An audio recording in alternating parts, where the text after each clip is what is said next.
মাদ্রাসা উপস্থিত হয়ে গিয়েছিলেন। ওনার উপস্থিত মুহূর্তেই বৃষ্টি হইতেছিল। তো উনি বললেন যে জোহরের নামাজের পরে ছাত্রদেরকে নিয়ে দোয়ার আমল হোক। হুজুর নিজে ছাত্রদেরকে নিয়ে বসে যারা উপস্থিত ছিল তাদেরকে সাথে নিয়ে তিনি দোয়ার আমল করছেন, জিকির করছেন। এরপর ইনশাআল্লাহ আল্লাহ পাক একটা সুন্দর পরিবেশ করে দিয়েছেন। আমরা মনে করি যে হুজুরের দোয়ার মাধ্যমে আমাদের আজকের এই মাহফিলের সূচনা হয়েছে। ইনশাআল্লাহ শেষ অবধি ইনশাআল্লাহ আমাদের মাহফিল সুন্দরভাবে চলবে, আল্লাহ যদি আমাদেরকে তৌফিক দেন। মাহফিল তো আমাদের মাহফিল, এখানে আমার বয়ানের কথা না, কিন্তু আমাদের আজকের যিনি আমাদের প্রধান মেহমান আল্লামা শাইখ সাজিদুর রহমান সাহেব দাওয়ান বরকাতুল আলিয়া, হুজুর গতকালকে যশোর সফরে গিয়েছিলেন। শারীরিক অসুস্থতাও আছে। তো হুজুর একটু অসুস্থতার কারণে হুজুরের রওনা হইতে বিলম্ব হয়ে গেছে। হুজুর কোম্পানিগঞ্জের কাছাকাছি আছেন। আমি যখন রুম থেকে বের হচ্ছি তখন মাধবপুর পার হইতেছে। তাহলে এতক্ষণে তো কোম্পানিগঞ্জের কাছাকাছি এসে পড়ছেন। অল্পক্ষণের ভিতরে হুজুর এসে পড়বেন। ইনশাআল্লাহ হুজুরের আলোচনা এশার আগেই সমাপ্ত হবে ইনশাআল্লাহ, আল্লাহ যদি তৌফিক দেন। তো হুজুর আসা পর্যন্ত কিছু কথা আপনাদের সামনে বলবো। আর বাকি উলামায়ে কেরাম যারা, তারা সবাই আলহামদুলিল্লাহ সবার সাথে যোগাযোগ হয়েছে, সবাই আলহামদুলিল্লাহ আসতেছেন। মৌলানা জুনায়েদ হাবিব সাহেব, আল্লামা মৌলিপুরি সাহেব হুজুর, মৌলানা সাখাওয়াত হোসেন রাজি সাহেব এবং আমাদের খালেদ সাইফুল্লাহ আইবি সাহেব সহ আলহামদুলিল্লাহ সবার সাথে যোগাযোগ হয়েছে ইনশাআল্লাহ। সবাই রাস্তায় আছেন। আর এখন আপনারা জানেন এই সময়ে আমাদের দেশে পতিত সরকারের কিছু দূষরদের কিছু অসহযোগিতার কারণে দেশের যানজটের অবস্থা খুব কঠিন। ঢাকা ঢুকলে দেখা যায় অনেক লম্বা সময়।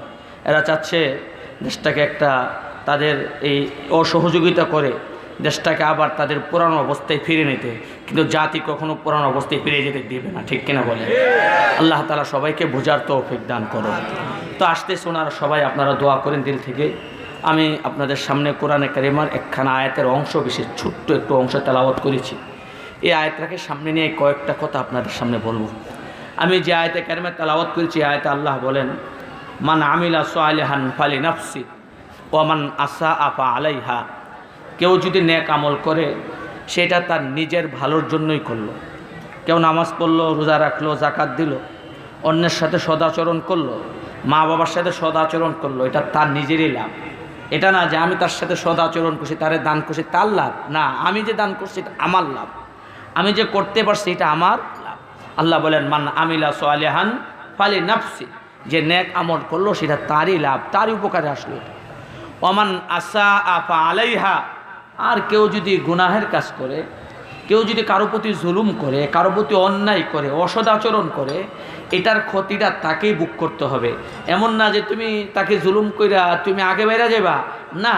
আল্লাহ পাক পৃথিবীর ইতিহাসে আদম আলাইহিস সালাতু ওয়াস সালাম থেকে নিয়ে আমাদের নবী এই যুগ পর্যন্ত সাক্ষী, পৃথিবীর ইতিহাসে কোনো জালেম জুলুম করে পার পায় নাই।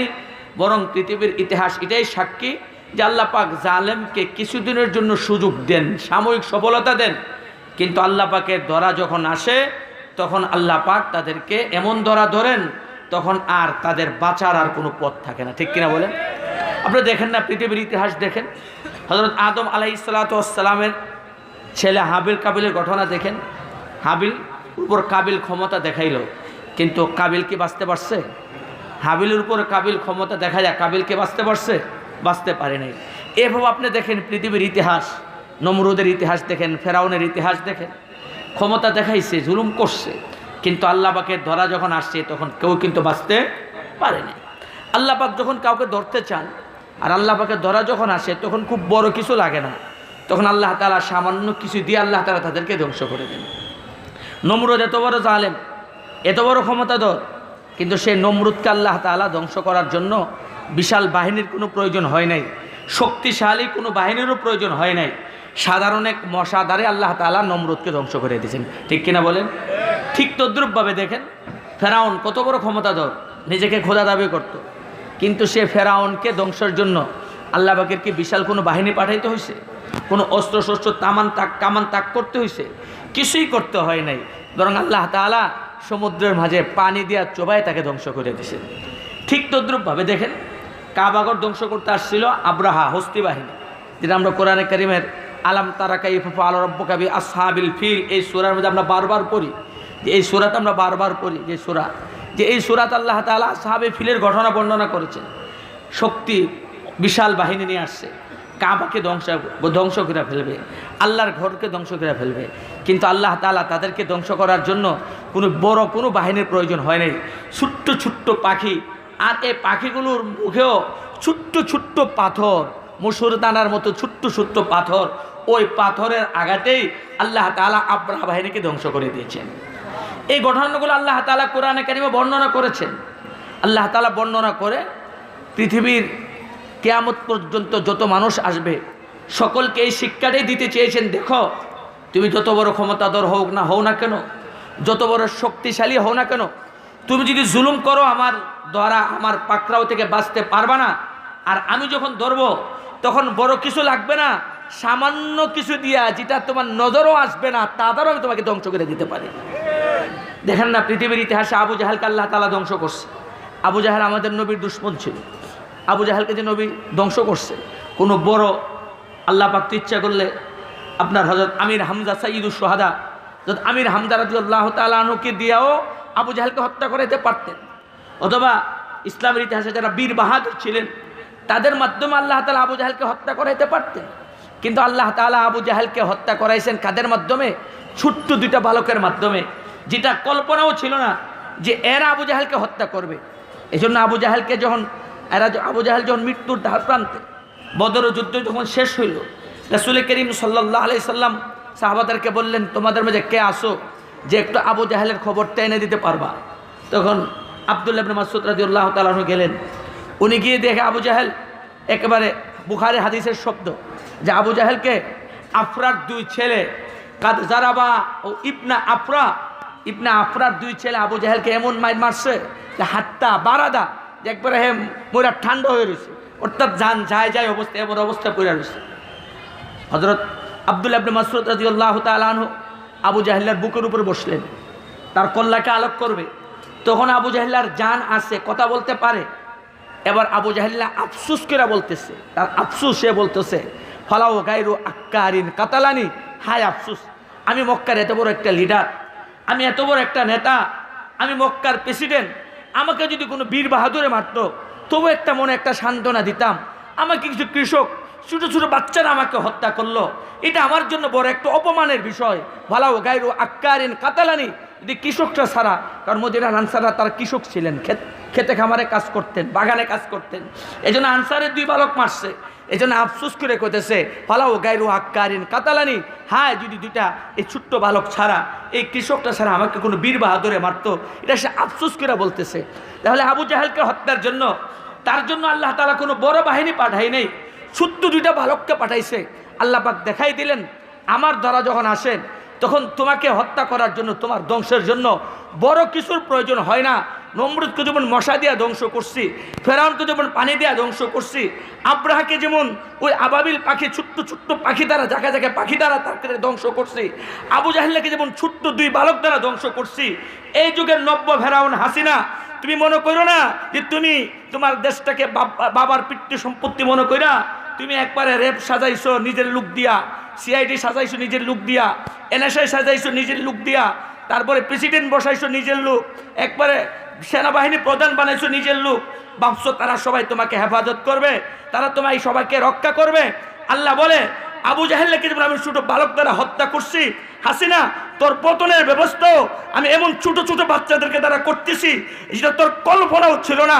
আল্লাহ তাআলা দেখেন, বিএনপি বুক পাতার সাহস করে নাই, জামাতে ইসলাম বুক পাতার সাহস করে নাই, অস্ত্রের সামনে তারা দাঁড়াইতে পারে নাই, পুলিশের গ্রেনেডের সামনে দাঁড়াইতে পারে নাই, কিন্তু ছোট্ট ছোট্ট স্কুল কলেজের বাচ্চা, তারা হাই স্কুলে পড়ে, প্রাইমারি স্কুলে পড়ে, কলেজে পড়ে, তাদের দিলকে আল্লাহ তাআলা এমনভাবে তৈরি করে দিয়েছেন, এরা বুলেটের সামনে দাঁড়াইতো তারা কোনো দ্বিধাবোধ করে নাই, এরা অস্ত্রের সামনে দাঁড়াইতো তারা দ্বিধাবোধ করে নাই, তারা জান দিত তারা দ্বিধাবোধ করে নাই। এটা কে করেছে? আমার রব করেছে। রব দেখাই দিছে, দেখ আবু জাহেলকে যেমন ছোট্ট বালক দিয়ে হত্যা করছি, তোকে দেশ ছাড়তে বাধ্য করব এই সমস্ত ছোট্ট ছোট্ট বালকদের আন্দোলনের মুখেই। এমনভাবে বাধ্য করছে, ভাবছিল তো 2040 সাল পর্যন্ত থাকবে।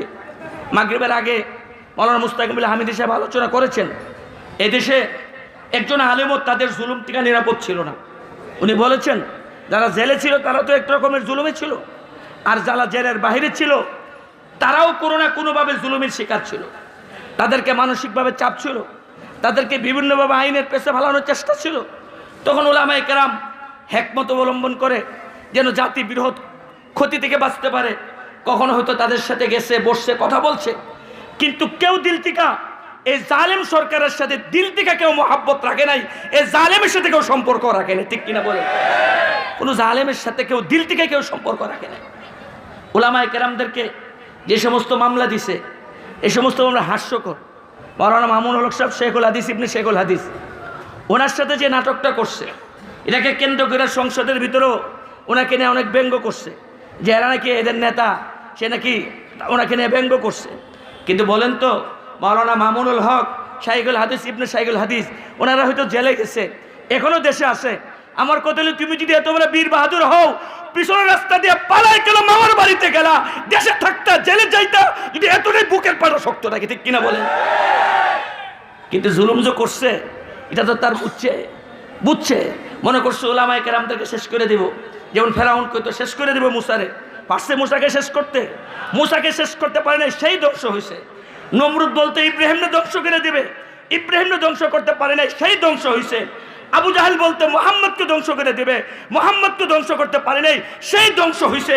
এই বাংলার জমিনে শাহজালালের জমিন, হাফিজের জমিন, পীরদের জমিন, হাজী শরীয়তুল্লাহর জমিন, উলামায়ে কেরামের জমিন, তৌহিদি জনতার জমিন, এই জমিনে যারা বলবে আলেমদেরকে শেষ করে দেবে, মাদ্রাসা বন্ধ করে দেবে, আল্লাহর নাম উচ্চারণকে বন্ধ করে দেবে, তারা এই জমিনে থাকতে পারবে না। এই জমিন তাদেরকে গ্রহণ করবে না, এই জমিন তাদেরকে গ্রহণ করবে না। অতীতও করে নাই, এখনো করবে না, ভবিষ্যতেও করবে না। ঠিক কিনা বলে?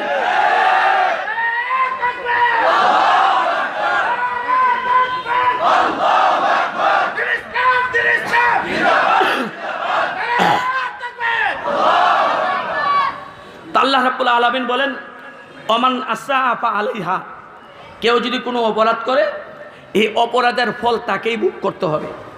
কেউ যদি কারো প্রতি জুলুম করে, তাহলে সে জুলুমের ফল তাকে দুনিয়াতেই ভোগ করতে হবে। কিছু আমল এমন আছে, গুনাহের আমলও এবং নেক আমলও, যেগুলো শাস্তি আল্লাহ শুধু পরকালে দিবেন তা না, দুনিয়াতে আল্লাহ তাআলা তার শাস্তি ভোগ করাই নেন। পরকালে তো আছেই কঠিন শাস্তি, দুনিয়াতে আল্লাহ তাদেরকে শাস্তি ভোগ করাই নেন, পরবর্তীর জন্য নসিহত গ্রহণ করতে পারে। জালেমদের এই দুই, যেমন নেক আমলের মাঝে সদকা, দান, খায়রাত, এটা একটা নেক আমল। এই নেক আমলের ফল শুধু আখিরাতে ভোগ করবে তা না, আল্লাহ দুনিয়াতেই তার ফলাফল আল্লাহ তাআলা দান করেন।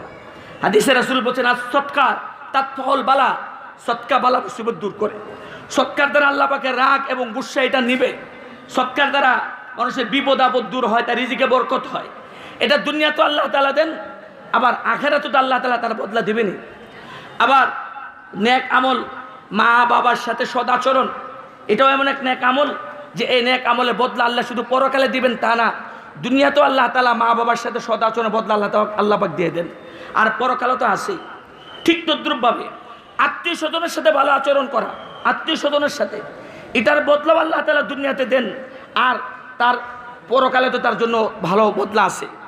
আর এর বিপরীত কেউ যদি মা বাবার সাথে দুর্ব্যবহার করে, আত্মীয়তার সম্পর্ক নষ্ট করে, কারো প্রতি জুলুম করে, এর শাস্তি আল্লাহ তাআলা শুধু পরকালে দিবেন তা না, বরং তার শাস্তিও আল্লাহ তাআলা পরকালে তো দিবেন, দুনিয়া তো আল্লাহ তাআলা দিয়ে দেন।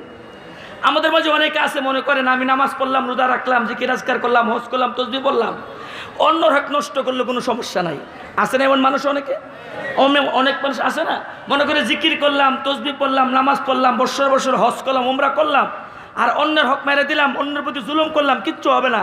না না না না না, জান্নাতে যাওয়া যাবে না, জান্নাতে যাওয়া যাবে না। অন্যের হক নষ্ট করে, অন্যের প্রতি জুলুম করে তুমি যতই নামাজ পড়ো, যতই রোজা রাখো, যতই তুমি তাহাজ্জুদ পড়ো, 70 না 80 রাকাত যতই পড়ো, তুমি বাঁচতে পারবা না। ঠিক কিনা বলেন? বাঁচতে পারবা না, বাঁচতে পারবা না।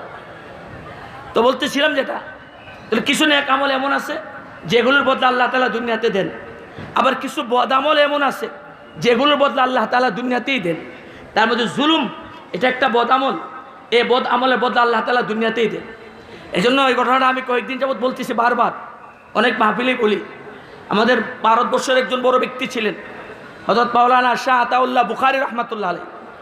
কাদিয়ানীদেরকে সরকারিভাবে পাকিস্তানে অমুসলিম ঘোষণার ক্ষেত্রে যার সবচেয়ে বড় আন্দোলন ছিল, যার সবচেয়ে বড় ভূমিকা ছিল, শাহ আতাউল্লাহ বুখারী রাহমাতুল্লাহ আলাইহি।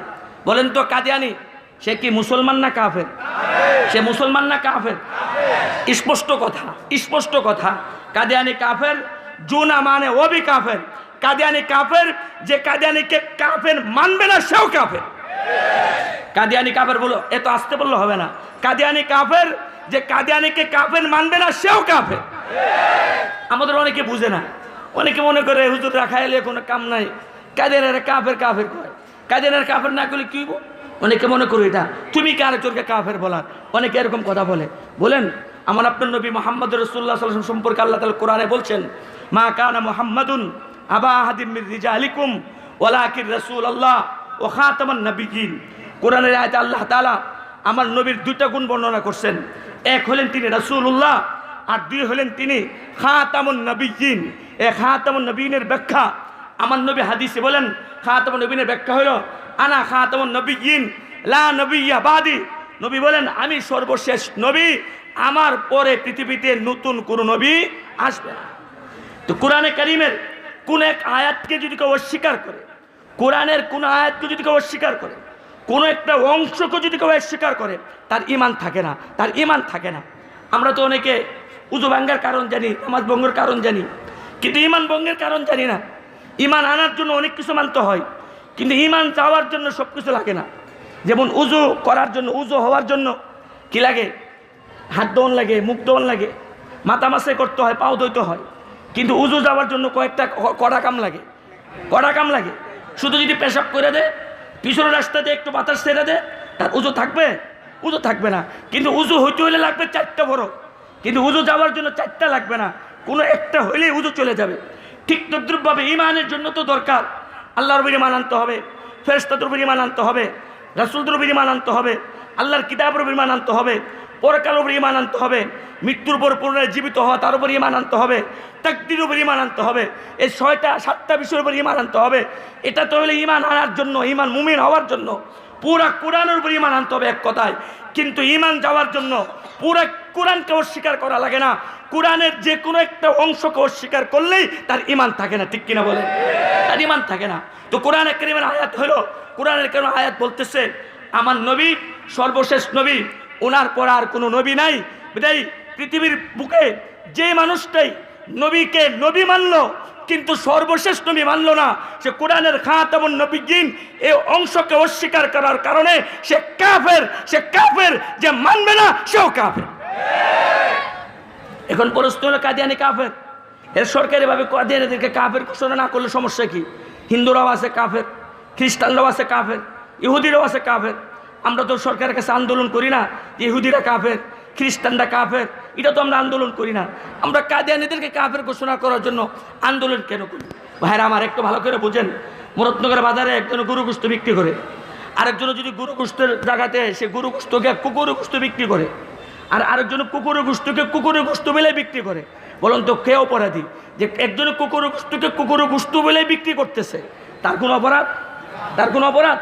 কিন্তু যে কুকুরের গোশতকে গরুর গোশত বলে বিক্রি করতেছে সে অপরাধী, সে অপরাধী, সে মানুষকে ধোঁকা দিচ্ছে।